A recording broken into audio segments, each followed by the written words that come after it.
Hey guys, welcome back to my another blog.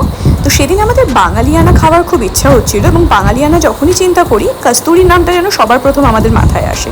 Authentic Bengali কুজিনের জন্য তোমরা কোন রেস্টুরেন্টে যাওয়া প্রেফার করো? Let me no in the comment section. ভেতরে ঢুকেই কস্তুরির অ্যাম্বিয়েন্সটা আমাদের এত ভালো লাগে, এবং তার উপর তাদের সার্ভিস এবং খাবারের যে কোয়ালিটি সবই উন্নত মানের। তো সবার প্রথমে বেভারেজে আমরা অর্ডার করেছিলাম 3 রকমের ড্রিঙ্কস।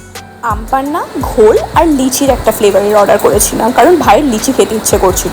তো আমরা ওকেই সবার প্রথমে বললাম যে তুই সবগুলো টেস্ট করে দেখ যে কেমন খেতে লাগছে।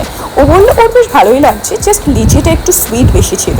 আমার আবার অল টাইম ফেভারিট হচ্ছে আমপান্না, কিন্তু সেদিন আমার ঘোলটা বেশ ভালো লেগেছিল। তারপরে মেন কোর্সে আমরা অর্ডার করেছিলাম 2টো মহারাজা থালি।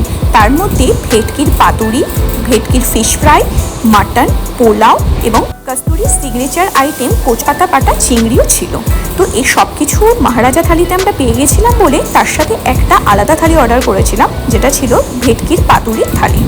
মহারাজা থালিতে আরও ইনক্লুডেড ছিল মুগের ডাল, ঝুরি ঝুরি আলু ভাজা, দই, চাটনি, পাঁপড় এবং স্যালাডও।